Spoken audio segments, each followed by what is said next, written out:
Hello everyone, আজকে আমরা দেখব ট্যামন্স বি সাইডের 4 নম্বর পর্বের এক্সপ্লেনেশন। তাহলে আর দেরি কেন, চলো শুরু করা যাক আজকের এক্সপ্লেনেশন। আর হ্যাঁ, ভিডিওটা লাইক আর চ্যানেলটা সাবস্ক্রাইব করতে একদম ভুলো না কিন্তু। এপিসোডের শুরুতেই আমরা দেখি ওরিকে, যে কিনোশিতার সাথে কথা বলছে। ওরি এখানে সরাসরি কিনোশিতার দিকে একটি চ্যালেঞ্জ ছুড়ে দেয়। সে বলে, তো বলো, আমি যদি ফেসের পরবর্তী প্রধান ফেস হয়ে যাই তাহলে কি তুমি তেমনকে ছেড়ে আমার কাছে চলে আসবে? এই কথাটা শুনে কিনোশিতা একেবারে চমকে যায়। সে বলে, তুমি এইমাত্র কি বললে? ওরি আবার আত্মবিশ্বাসের সাথে বলে, হ্যাঁ তুমি ঠিকই শুনেছ, আমি জিজ্ঞেস করছি তুমি কি তেমনকে ছেড়ে আমার কাছে কাজ করতে আসবে? কিনোশিতা স্পষ্ট জানিয়ে দেয়, দেখো আমি এখানে কোনো ওভার ডিউটি করতে আসিনি, আমি তেমনের কাছে কাজ করি এবং আমি অন্য কোথাও কাজ করব না। আর তোমার কথাই তো একদমই না। এখানে ওরির চরিত্রটা খুব পরিষ্কারভাবে ফুটে উঠছে। সে শুধু তেমনের প্রতিদ্বন্দ্বী নয়, সে তেমনের সবচেয়ে কাছের মানুষ অর্থাৎ কিনোশিতাকেও নিজের করে নিতে চায়। এটা তার অহংকার এবং তেমনকে বাজেভাবে হারানোর মানসিকতা প্রকাশ করে। অন্যদিকে আমরা দেখি তেমন জেগে উঠেছে এবং সে এদের দুজনের সব কথা শুনতে পাচ্ছে। তার মুখ দেখেই বোঝা যাচ্ছে যে এই পরিস্থিতিটা তাকে কতটা কষ্ট দিচ্ছে। ওরি এবার কিনোশিতাকে উস্কে দেওয়ার জন্য বলে, আমার মনে হচ্ছে তুমি ভয় পেয়ে গেছো, কারণ তুমি জানো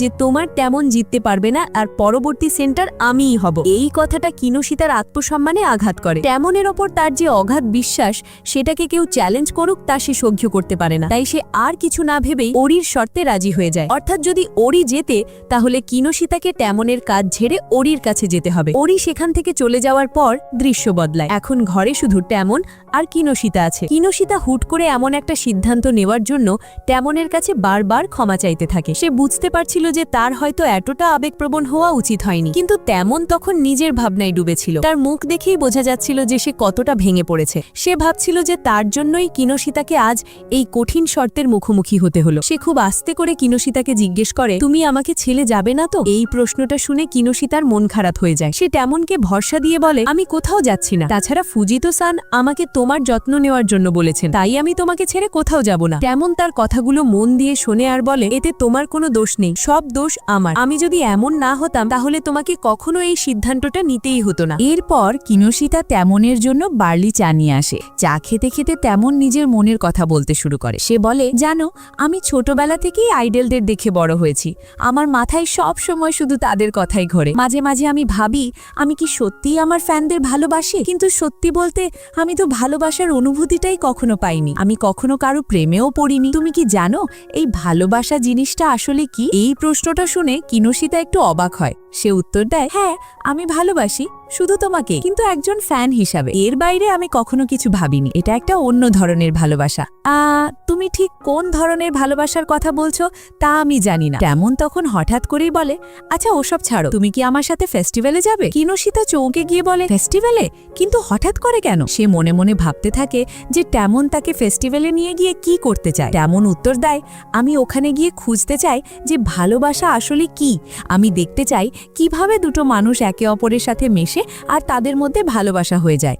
আমি ভালোবাসা জিনিসটাকে খুব কাছ থেকে নিজের চোখে দেখতে চাই। কিনোশিতা প্রথমে তাকে মানা করতে যাচ্ছিল, কিন্তু তেমন তখন বিছানা থেকে উঠে একেবারে বাচ্চাদের মতো আবদার করতে শুরু করে। তার এই মিষ্টি অনুরোধ কিনোশিতা ফেলতে পারে না এবং শেষ পর্যন্ত রাজি হয়ে যায়। এরপর সিন শিফট হয় আর আমরা ওরিকে দেখি, যে তার ব্যালকনিতে দাঁড়িয়ে জুস খাচ্ছে। তার ঘরের টিভিতে তখন তার বাবা মা, যারা কিনা বিখ্যাত অভিনেতা ও গায়ক, তাদের নিয়ে খবর দেখানো হচ্ছে। খবরে বলা হচ্ছে যে তাদের ছেলেও এখন অনেক বড় নাম করে ফেলেছে। ওরি এই সব কিছু দেখেও যেন খুশি নয়। সে বিড়বিড় করে বলে, সারা দুনিয়া আমার কথা বলছে, কিন্তু ওই একটা মেয়ে কিনোশিতা নিজেকে কি ভাবে, আমি ওকে দেখে নেব। ঠিক তখনই তার চোখ নিচে পড়ে আর সে তেমনকে দেখতে পায়, যে মাথায় একটা অদ্ভুত টুপি পরে রাতের বেলা কোথাও বেরোচ্ছে। ওরি ভাবে, এত রাতে ও আবার কোথায় যাচ্ছে, তাও আবার এই অদ্ভুত সাজে।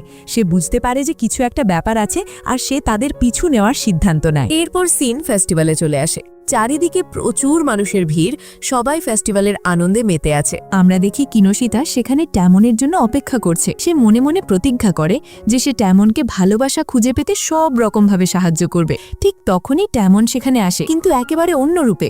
সে একটা কালো রঙের উইগ আর মুখে মাস্ক পরে এসেছে, যাতে কেউ তাকে চিনতে না পারে। কিনোশিতা তাকে দেখে অবাক হয়ে বলে, তুমি কি সত্যি তেমন? তোমাকে কিন্তু এই চুলে বেশ ভালো লাগছে। তেমনও কিনোশিতার ইউকাটা দেখে তার প্রশংসা করতে যাচ্ছিল, কিন্তু তার আগেই কিনোশিতা আবার তেমনের চুলের প্রশংসা করতে শুরু করে দেয়। আর এই সব কিছু একটা গাছের পেছন থেকে লুকিয়ে দেখছিল ওরি। সে কিছুই বুঝতে পারছিল না যে এদের দুজনের মধ্যে আসলে হচ্ছেটা কি। অন্যদিকে তেমন আর কিনোশিতা ফেস্টিভ্যালের ভেতরে ঘুরতে শুরু করে। তাদের মিশন হলো ভালোবাসা খুঁজে বের করা। কিনোশিতা তেমনকে বলে, চিন্তা করো না, ফায়ারওয়ার্কস শুরু হতে এখনো অনেক দেরি, আমরা এর মধ্যেই ভালোবাসা খুঁজে বের করব। কিন্তু একটু পরেই সে খেয়াল করে যে তেমন তার সাথে নেই। সে আশেপাশে তাকিয়ে দেখে তেমন একটা বাইনোকিউলার নিয়ে ভিড়ের মধ্যে ভালোবাসা খুঁজে বেড়াচ্ছে আর ভাবছে এই ভালোবাসা জিনিসটা কোথায় থাকে, দেখতেই বা কেমন। এই সিনটা বেশ কিউট ছিল, তাই না? বেচারা বাইনোকিউলার দিয়ে ভালোবাসা খুঁজছে। যাই হোক, কিনোশিতা তার কাছে এসে বলে, আরে ভালোবাসা কি এভাবে পাওয়া যায় নাকি? তেমন গরমে হাঁসফাঁস করতে করতে বলে, উফ, এখানে এত গরম কেন? কিনোশিতা বোঝায় যে সে যেহেতু বাইরে বেশি বের হয় না, তাই তার একটু বেশি গরম লাগছে। এরপর তারা দেখে যে এক দম্পতি একটা শুটিং গেমে একে অপরের জন্য গিফট জেতার চেষ্টা করছে। কিনোশিতা বলে, ওই দেখো, ওটাও এক ধরনের ভালোবাসা। তারাও সেই শুটিং গেম খেলতে যায়। কিনোশিতা একজন প্রো শুটারের মতো নিখুঁত নিশানায় সব টার্গেট হিট করে ফেলে। কিন্তু যখন তেমনের পালা আসে, সে একটা টেডি বিয়ারের জন্য নিশানা লাগায়, কিন্তু ভুল করে তার নিশানায় একটা চকলেট এসে পড়ে। এই সামান্য ব্যর্থতায় তেমন একেবারে ভেঙে পড়ে।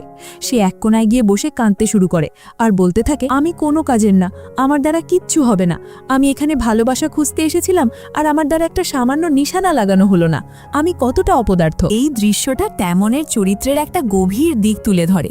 বাইরে থেকে সে একজন সুপারস্টার আইডল হলেও ভেতরে ভেতরে সে খুবই নিরাপত্তাহীনতায় ভোগে। ছোট ছোট ব্যর্থতাও তাকে গভীরভাবে আঘাত করে। কিনোশিতা তাকে বোঝানোর চেষ্টা করে, না, তুমি এমন নও, তুমি খুব ভালো একজন মানুষ, তুমি সবার জন্য ভাবো, তোমার নিজেকে এতটা ছোট ভাবার কোনো কারণ নেই। তারা যখন কথা বলছিল তখন তারা দেখে যে আরেকটা কাপল একে অপরকে খাবার খাইয়ে দিচ্ছে। কিনোশিতা বলে, ওই দেখো, ওটাকেও ভালোবাসা বলে। এটা শুনে তেমন দৌড়ে গিয়ে তাকোয়াকি এক ধরনের জাপানি স্ন্যাক্স নিয়ে আসে আর কিনোশিতাকে খাওয়াতে গিয়ে বলে, তাহলে কি এটাকে ভালোবাসা বলে? কিনোশিতা হেসে ফেলে আর বলে, না, এটাকে তাকোয়াকি বলে। আমি বলছিলাম ওরা যেভাবে একে অপরকে খাইয়ে দিচ্ছিল সেই অনুভূতিটাকে ভালোবাসা বলে। তেমন ব্যাপারটা পুরোপুরি না বুঝলেও সে খুব ভালোবাসার সাথে কিনোশিতার দিকে তাকোয়াকি এগিয়ে দেয়। আর তেমনের হাতে খাবার খাওয়ার এই মুহূর্তে কিনোশিতা যেন হাওয়ায় উড়তে থাকে। তার কাছে এটা ছিল স্বপ্নের মতো, কারণ সে যার এত বড় ফ্যান, আজ সে তার এত কাছে। এরপর তারা ফেস্টিভ্যালে আরও কিছুক্ষণ ঘোরে। তেমন কিনোশিতার খুব খেয়াল রাখছিল, যা কিনোশিতার জন্য ছিল এক অবিশ্বাস্য অভিজ্ঞতা। কিন্তু তেমন তখনও হতাশ ছিল, কারণ সে যা খুঁজতে এসেছিল তা সে পায়নি। সে কিনোশিতাকে এক জায়গায় বসতে বলে আর তার জন্য ড্রিঙ্কস আনতে যায়। এই সুযোগে ওরি, যে এতক্ষণ তাদের পিছু করছিল, সে মুখে মাস্ক পরে কিনোশিতার পাশে এসে বসে। কিনোশিতা তাকে চিনতে পারে না। ওরি জিজ্ঞেস করে, আচ্ছা, উনি কি তোমার বয়ফ্রেন্ড? কিনোশিতা তাড়াতাড়ি বলে, না না, আপনি ভুল ভাবছেন, আমরা শুধু ভালো বন্ধু। ওরি তখন নাটক করে বলে, আসলে আমার কিছু পরামর্শ দরকার ছিল, আমি ভেবেছিলাম তোমরা কাপল, তাই তুমি হয়তো ভালোবাসার ব্যাপারে কিছু বলতে পারবে। কিনোশিতা তাকে অন্য কাপলদের কাছে জিজ্ঞেস করতে বলে। ওরি উঠে যাওয়ার সময় বলে, যাই হোক, তোমার ইউকাটাটা কিন্তু তোমাকে খুব সুন্দর লাগছে। আর এই কথাটা তেমন দূর থেকে শুনে ফেলে। অন্য একজন তার সামনে কিনোশিতার প্রশংসা করছে, এটা দেখে তেমন প্রথমবার জেলাসি ফিল করে। সে দৌড়ে এসে ওরির সামনে দাঁড়ায় এবং কিনোশিতার হাত ধরে বলে, তুমি ওর সাথে কথা বলবে না, ও আমার গার্লফ্রেন্ড। এই কথা শুনে কিনোশিতা একেবারে হতবাক হয়ে যায়। সে ভাবতেও পারেনি যে তেমন এমন কিছু বলবে। এই প্রথমবার তেমন নিজের আইডল পরিচয়ের বাইরে গিয়ে একজন সাধারণ ছেলের মতো জেলাসি ফিল করলো। এটা তার চরিত্রের বিকাশের জন্য একটা বিশাল বড় স্টেপ। সে বুঝতে না পারলেও কিনোশিতার জন্য তার মনে এক ধরনের অধিকার বোধ জন্মাচ্ছে। যাই হোক, তেমন তখন কিনোশিতার হাত ধরে তাকে সেখান থেকে একটা নির্জন জায়গায় নিয়ে আসে, যেখানে আর কেউ ছিল না। কিনোশিতা তাকে জিজ্ঞেস করে, তুমি ওই কথাটা কেন বললে? তেমন লজ্জিত হয়ে বলে, আমি জানি না, আমার মাথায় যা এসেছে আমি তাই বলে দিয়েছি। আসলে আমিও তোমার ইউকাটার প্রশংসা করতে চেয়েছিলাম, কিন্তু আমার আগেই ওই লোকটা করে দিল, তাই আমার খুব খারাপ লেগেছিল। এই কথা শুনে কিনোশিতার মুখ লজ্জায় লাল হয়ে যায়। সে বুঝতে পারে যে তেমনও তার পোশাকটা খেয়াল করেছিল। তেমন তখন নিজের ভুল বুঝতে পারে। সে বলে, আমারই ভুল, আমি অন্যদের নকল করে ভালোবাসা বোঝার চেষ্টা করছিলাম, কিন্তু ভালোবাসা এভাবে পাওয়া যায় না। আমি তো সবচেয়ে জরুরি ধাপটাই ভুলে গেছি। ভালোবাসার আগে বন্ধুত্ব আসে। আমি সরাসরি ভালোবাসায় ঝাঁপ মারার চেষ্টা করছিলাম। আমি একটা গাধা। কিনোশিতা তাকে সান্ত্বনা দিয়ে বলে, তুমি মোটেই গাধা নাও, তুমি একজন এঞ্জেল যার শুধু ডানা গাজানো বাকি। এরপর তেমন কিনোশিতাকে তার নাম ধরে ডাকার চেষ্টা করে, কিন্তু তার মুখ থেকে মাস্টার কিনোশিতা বেরিয়ে আসে। সে খুব লজ্জা পেয়ে যায়। কিনোশিতা তাকে বলে যে তার বন্ধুরা তাকে ইউতা বলে, সে চাইলে সেটাও বলতে পারে। তারা এরপর ফেস্টিভ্যালের শেষ মুহূর্তগুলো উপভোগ করতে থাকে। তেমনকে প্রথমবারের মতো সত্যিকার অর্থে সাথে হাসতে আর আনন্দ করতে দেখা যায়। কিনোশিতা মনে মনে ভাবে তেমন সবসময় অন্যদের খুশি করার জন্য নিজের মুখে একটা নকল হাসি লাগিয়ে রাখে। ওরও জীবনে এমন আনন্দের মুহূর্ত পাওয়া উচিত। এরপর কিনোশিতা তেমনের জন্য আইসক্রিম নিয়ে আসে। তেমনের দুটো হাতি ভর্তি থাকায় সে কিনোশিতার হাত থেকেই এক কামড়ে আইসক্রিমটা খেয়ে নেয়। এই ঘটনায় কিনোশিতা আবারও লজ্জায় লাল হয়ে যায়। শেষে কিনোশিতা বলে, আমি একটা জায়গা চিনি যেখান থেকে ফায়ারওয়ার্কস খুব সুন্দর দেখা যায়, চলো সেখানে যাই। তারা সেই জায়গায় পৌঁছায়।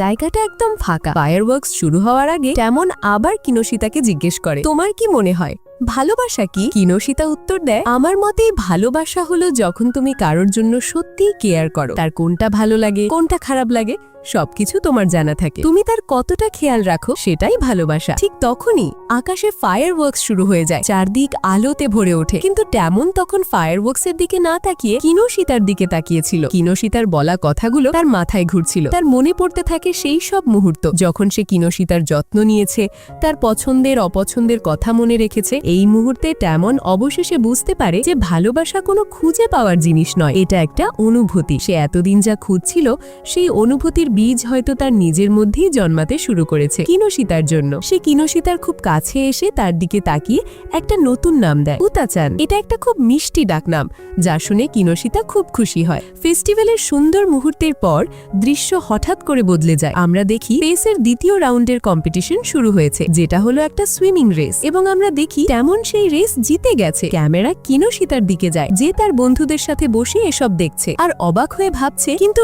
এর সাথে ভালোবাসার কি সম্পর্ক? কালকে ফেস্টিভ্যালে এত ঘোরার কি লাভ হলো যদি শেষ পর্যন্ত সাঁতারই কাটতে হয়? আর এই মজাদার এবং বিভ্রান্তিকর প্রশ্নটার সাথেই এপিসোডটি এখানেই শেষ হয়ে যায়। তো বন্ধুরা, এই ছিল আজকের এপিসোড। তেমনের এই ভালোবাসা খোঁজার জার্নি আর কিনোশিতার সাথে তার মিষ্টি মুহূর্তগুলো তোমাদের কেমন লাগলো অবশ্যই কমেন্ট করে জানিও। যদি এক্সপ্লেনেশনটা ভালো লেগে থাকে তাহলে একটা লাইক আর চ্যানেলটা সাবস্ক্রাইব করতে ভুলো না। দেখা হচ্ছে পরের এপিসোডে। ততক্ষণ take care and good bye.